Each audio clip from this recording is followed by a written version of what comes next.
pagi ibu-ibu semua. Pagi, Pak. Assalamualaikum warahmatullahi wabarakatuh. Pertama-tama kita ucapkan puji dan syukur kepada Tuhan Yang Maha Esa atas berkat rahmat dan karunia-Nya kita masih diberikan kesempatan, kesehatan dan waktu sehingga kita dapat berkumpul di rumah yang berbahagia ini dalam rangka melaksanakan pertemuan P2K2 selaku kewajiban kita selama di dalam program Keluarga Harapan ini. Jadi saya ucapkan terima kasih kepada ibu-ibu dan bapak yang telah hadir, yang telah meluangkan waktunya.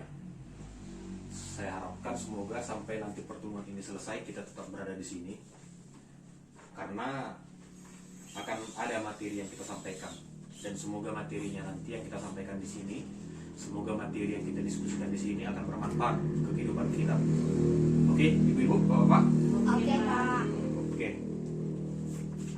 Jadi yang perlu saya tanyakan, kira-kira di pertemuan sebelumnya masih ada yang ingat tentang materi apa yang disampaikan oleh bapak pendamping yang sebelumnya? Masih, Pak. Masih ingat? Masih, Pak. Nah, apa aja itu, Bu? Mengelola keuangan keluarga, Pak. Oh iya, tentang pengelolaan keuangan keluarga ya. Iya, Pak. Nah, itu kan di sisi sebelumnya kan ada beberapa topik juga yang dibahas. Kira-kira apa aja dulu? Pertama itu, Pak, memahami jumlah pendapatan dan pengeluaran, Pak. Oh iya, bagus. Ibu ini masih ingat sekali Iya, ya. Pak. Masih ingat asli. Nah, kemudian Yang kedua selanjutnya? itu, Pak, menyusun anggaran. Iya, dan selanjutnya? Yang ketiga itu mengendalikan anggaran. Oke, ya. Jadi kayak gini, saya jelaskan sedikit lagi ya Bu ya, supaya kita nggak lupa. Jadi apa saja yang harus kita pahami tentang pengelolaan keuangan keluarga? Yang pertama itu tadi memahami jumlah pendapatan dan pengeluaran. Nah, supaya saya jelaskan sedikit, kita harus memahami jumlah pendapatan dan pengeluaran kita dalam rumah tangga. Misalnya berapa gaji kita, itu harus bisa kita hitung, dan berapa pengeluaran kita juga harus bisa kita hitung, supaya nanti nggak terjadi yang namanya lebih besar pasak daripada tiang. Nah, itulah gunanya. Makanya kita harus pandai memahami jumlah pendapatan dan pengeluaran kita. Nah, paham ibu ya? Kita sekedar mereview saja ya. Kemudian tadi menyusun anggaran ya. Menyusun anggaran itu maksudnya seperti ini Bu ya, supaya kita ingat lagi. Misalnya gaji pendapatan kita berapa selama 1 bulan ini, kita susunlah. Nanti pendapatan kita itu mau dikemanakan, untuk digunakan ke mana saja. Misalnya untuk membeli beras sekian, untuk membeli perlengkapan anak sekian, untuk yang lain-lain, untuk membayar-bayar, misalnya membayar arisan atau untuk menabung sekian berapa, itu harus kita susun juga. Gak cukup ya Pak? Gak cukup ya Pak? Ya, diusahakan cukup, makanya inilah nanti gunanya. Kita pelajari nanti materi yang berikutnya ini, oke? Oke, kemudian tadi selanjutnya mengendalikan anggaran. Ini ya, mengendalikan anggaran. Ini perlu ini, karena nggak ada gunanya anggaran itu disusun kalau nggak bisa kita kendalikan. Mau sebanyak apapun pemasukan kita, kalau kita nggak tahu mengendalikan anggaran, sama saja nol. Akan tetap terjadi lebih besar pasak daripada tiang. Nah, itu Gimana lah Pak, kalau ke pajak dibawa apa yang lainnya nanti dibeli? ya, itulah makanya kita harus cermat Bu, mengatur keuangan. Ya, itulah intinya, harus cermat. Kayak mana caranya cermat ya kan udah kita pelajari, inilah yang kita pelajari juga untuk memperdalam. Oke Bu? Oke, Oke, Pak. Pak. Oke, jadi itu sesi 1 kita anggap sudah selesai lah ya, udah paham karena udah disampaikan bulan yang lalu. Iya Pak. Untuk sesi selanjutnya kan ada. Nah, Oke, Pak. kira-kira apa itu Bu? Ada yang masih ingat? Cermat meminjam dan menabung, Pak. Nah, iya, itu cermat meminjam dan menabung. Apa tentang apa saja itu? Merencanakan utang dengan hati-hati. Oh iya, bagus. Nah, jadi ini juga perlu kan? Ini saya jelaskan sedikit lagi tentang merencanakan utang dengan hati-hati. Nah iya, kita ini harus hati-hati dalam berutang. Jadi kayak gini aja, kita boleh berutang kalau kita merasa kita itu bisa membayar atau mampu membayar. Tapi kalau kita tidak mampu membayar, lebih baik tidak usah berutang. Kayak gitu. Mending kalau ada misalnya hal-hal lain yang bisa dijual dulu atau digadai, mending seperti itu dulu. Oke? Ada kita kamu mau digade Pak. Iya, kan banyak yang bisa digadai di rumah Bu. Ada lesung, yang bisa digadai tuh.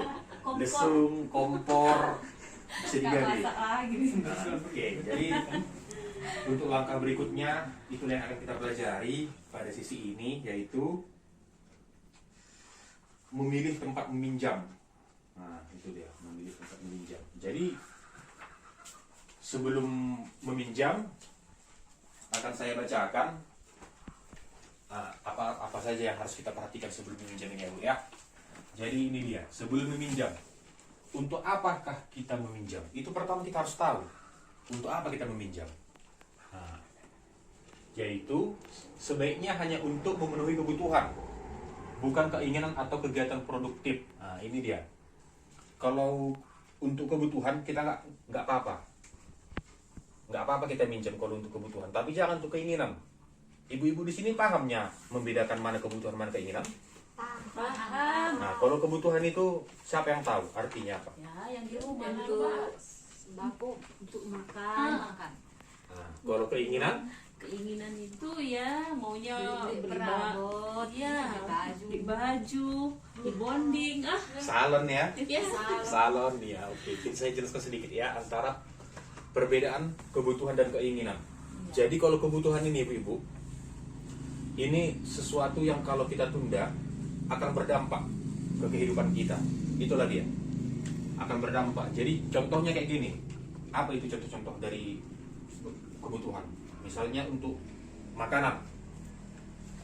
Kalau kita nggak beli beras, otomatis kan jadi terganggu kehidupan kita kan kayak gitu. Lapar, terganggu lah, kan kayak gitu.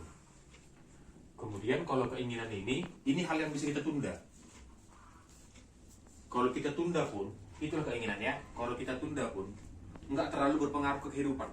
Misalnya, ada di sini yang tahu keinginan tadi apa kan? Kayak tadi salon, beli HP, beli motor, kan? Beli baju-baju mahal, baju-baju model kan? Itulah yang termasuk keinginan. Jadi di sini kita harus tahu, harus bisa kita bedakan. Tujuan kita meminjam tadi apa? Untuk memenuhi kebutuhan kah atau memenuhi keinginan? Nah, saya harap di sini ibu paham untuk memilih kalau meminjam tadi itu untuk apa? Untuk kebutuhan atau keinginan? Nah, lebih baik ke kebutuhan. Tidak masalah ya. Kemudian, apakah ada cara lain yang bisa dilakukan sebelum berhutang? Ya, ini dia ya. Apakah ada cara yang lain yang bisa dilakukan sebelum berhutang? Nah, jika ada, gunakan tabungan atau aset terlebih dahulu. Itu dia.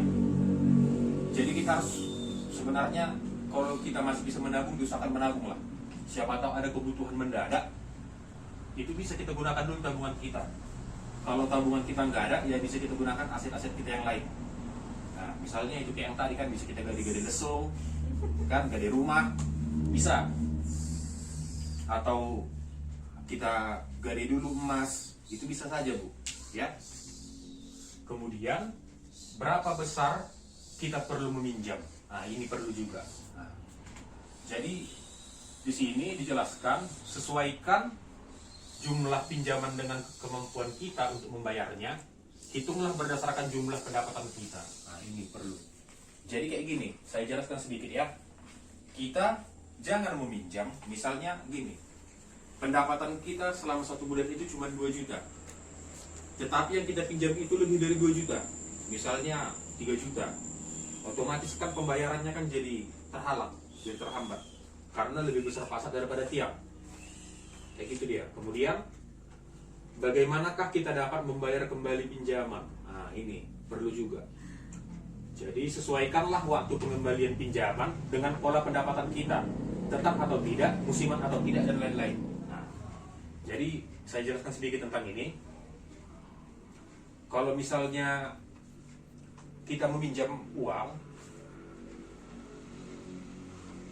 cara pengembaliannya itu harus kita sesuaikan dengan pendapatan kita. Misalnya kayak gini, kalau penghasilan kita per bulan, pendapatan kita per bulan, nggak masalah kita itu kalau untuk membayar pinjaman kita itu sekali sebulan, nggak apa-apa. Kalau misalnya pendapatan kita tidak tetap, misalnya musiman, kan ada pendapatan dia musiman. Misalnya waktu musim buah, di situ kita baru kerja, nah, di situ kita bisa memilih untuk membayarnya. Seperti itu Bu ya, paham kan? Nah, nanti kalau ada yang nggak paham ditanya ya. Kemudian kemanakah kita dapat meminjam? Nah ini, bandingkan tempat-tempat meminjam yang ada, carilah tempat meminjam dengan total pengembalian yang paling murah. Itu dia. Nah, di sini kira-kira di tempat kita ini ada berapa tempat meminjam, Bu? Ada apa aja tempat meminjam di tempat kita ini? Ya bang. Bank, kemudian? Koperasi. Nah, terus? Rentenir. Rentenir, ya, termasuk koperasi harian itu kan, rentenir ya. Terus kemudian? Saudara. Iya, ke saudara. Saudara, iya bisa juga minjam ke saudara. Nah, jadi saya jelaskan sedikit antara membandingkan tempat-tempat meminjam yang ada, carilah peminjaman dengan total pengembalian yang paling murah. Nah, di tempat kita ini kan ada banyak tempat peminjaman. Misalnya tadi bank, koperasi, kemudian rentenir, koperasi simpan pinjam atau bank pasar, itulah. Jadi harus kita bandingkan gitu, harus kita bandingkan dulu di situ, Ibu. Kira-kira maksudnya total pengembalian ini apa? Itu bunganya. Misalnya kalau kita meminjam ke bank, bunganya berapa? Nah, kayak gitu. Kalau kita pinjam ke koperasi atau ke rentenir, bunganya berapa? Kalau kita pinjam ke saudara, ada nggak bunganya? Kan seperti itu, harus kita tahu ya. Jadi harus kita cari dia, harus kita pilih yang jumlah pengembaliannya yang paling kecil. Nah, kalau misalnya di koperasi bunganya 30%. Tapi kalau misalnya dari koperasi simpan pinjam biasa yang bukan rentenir, ada nanti misalnya total pengembaliannya jadi bertambah 10% bunganya, kan sudah lebih baik kita ke koperasi daripada ke rentenir, kan seperti itu. Paham ya Bu ya? Sampai sini ngerti kan? Ngerti, Pak. Oke. Kemudian ini dia tempat meminjam.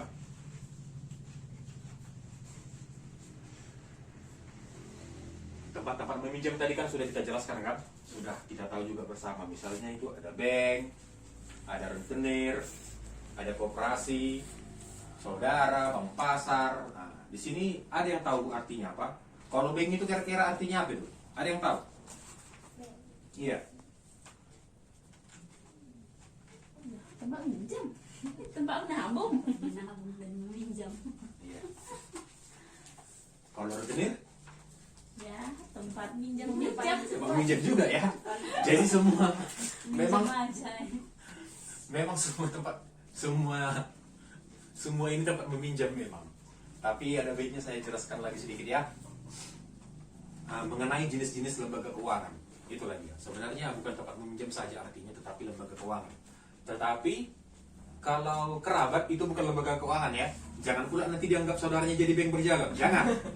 Jangan Bu ya. Oke, saya jelaskan sedikit ya. Beberapa lembaga keuangan resmi yang memiliki dasar hukum yang biasanya memberikan pinjaman adalah bank, itu yang pertama. Apa ini bank ini? Menghimpun dana dari masyarakat dalam bentuk simpanan dan mengeluarkan kepada masyarakat dalam bentuk kredit atau bentuk lainnya. Pinjaman dari bank perlu jaminan berupa surat kepemilikan tanah atau kendaraan bermotor atau keberadaan usaha yang dijalankan, misalnya usaha gede, toko, bengkel seperti itu ya. Itulah yang bisa diagunkan di bank. Kemudian koperasi simpan pinjam. Koperasi simpan pinjam ini menghimpun dana dari anggotanya, kemudian menyalurkan kembali dana tersebut kepada anggota koperasi. Jadi sebelum kita meminjam ke koperasi itu, koperasi simpan pinjam, kita itu harus masuk ke koperasi itu dulu. Ya Bu ya. Oh, Bapak kok terlambat? Ibunya mana Pak? Silakan duduk Pak. Oke. Nah, duduknya jangan jauh ya Pak ya. Jadi itu dia ya. Kalau koperasi itu kita ini harus mendaftar dulu jadi anggota baru bisa minjam. Itulah dia. Karena dana koperasi juga dihimpun dari anggotanya. Gitu dia. Kemudian Baitul Mal. Dikenal juga dengan balai usaha mandiri terpadu, mengumpulkan dana dari dan mengeluarkan dana kepada anggotanya dengan basis syariah. Itu dia. Itulah Baitul Mal. Jadi yang berbasis syariah. Kemudian kelompok simpan pinjam umumnya memiliki dasar hukum. Kelompok ini dibentuk dan dikelola oleh kelompok masyarakat tertentu dengan sumber dana dari bantuan, umumnya dana bergulir program pembangunan pemerintah atau dari anggotanya. Jadi itu dia ya.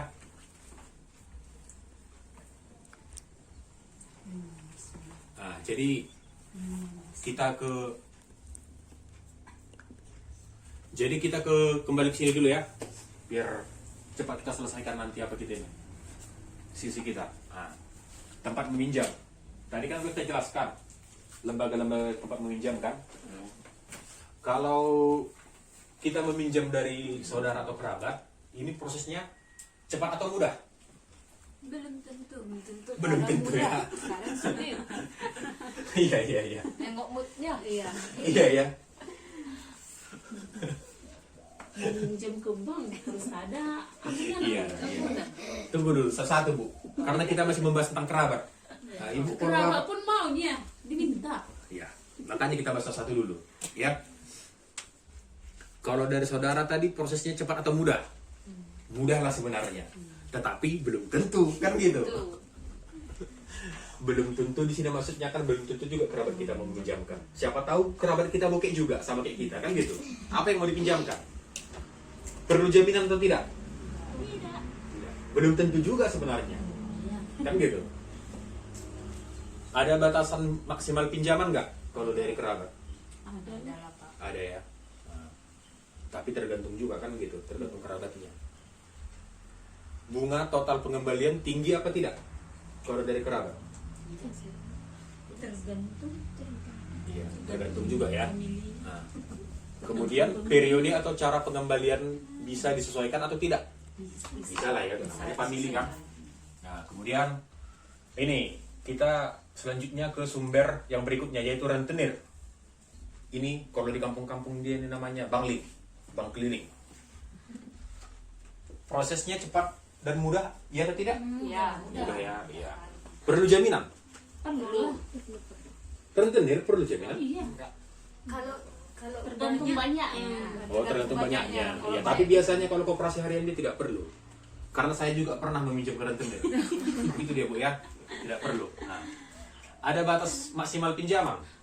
Ada. Ada.